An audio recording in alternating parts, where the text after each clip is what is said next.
Today's location is Skylanes Flight 1981, travelling from Chicago to Boston, where it eventually crashed here. The pilots tried to bring it down onto the highway there, and instead brought the entire highway down with them. The debris field is quite large, but we can still find plenty of supplies. Do be aware though, it is a complete combat zone between two opposing factions anytime you visit.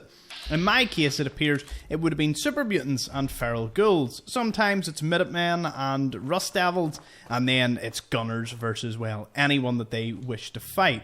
The first bit is the right wing. You see, these wings were extremely large enough for people to actually be able to sit on them as part of the plane. Now we can see that there was plenty of soldiers and scientists on board. Medical supplies and jangles can be found up here, so be sure to stock up. The next thing I would recommend you doing is you have to make a jump onto the top of the middle section here. It would be wise to make a save. And then doing a long run and jump should drop you right on here. Now the reason for that is you want to creep all the way over here, being careful to drop straight through the hole, because this top section has a steamer trunk and a suitcase that a lot of players often overlook.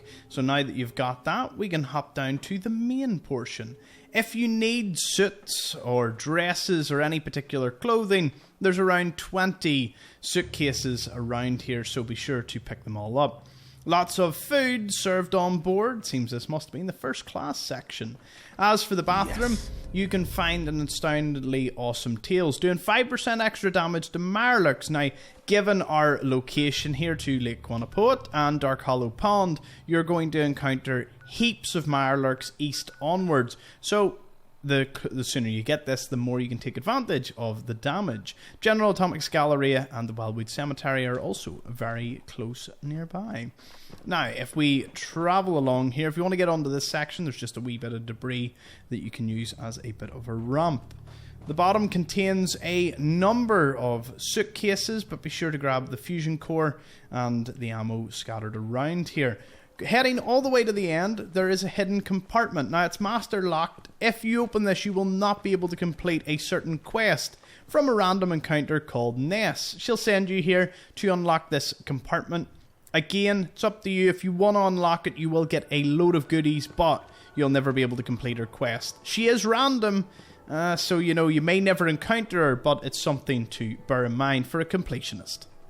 Unlocking it will give you access to the smuggling manifest, as well as plenty of items, some awesome weapons, and lots of money as well.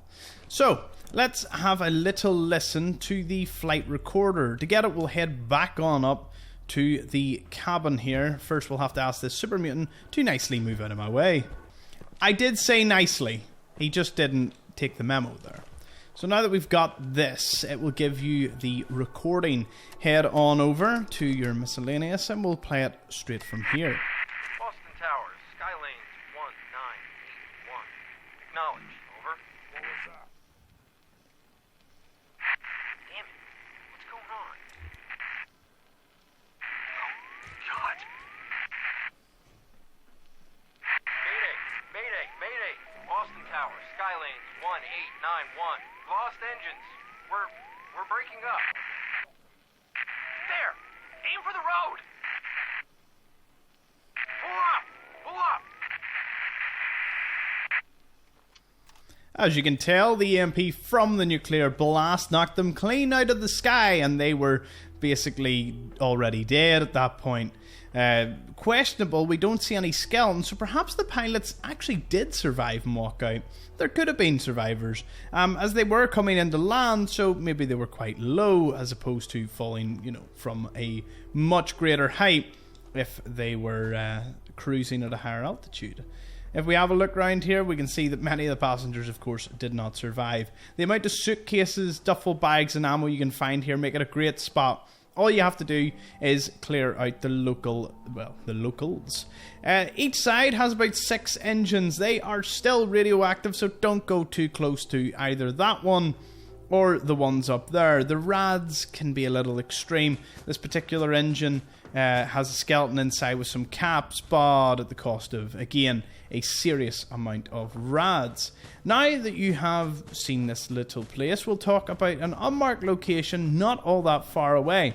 There's a gunner encampment just west here, and you can gain access to it from the highway that the plane smashed through. Pretty handy. It's held up by a number of gunners and potentially sentry bots up on the roof.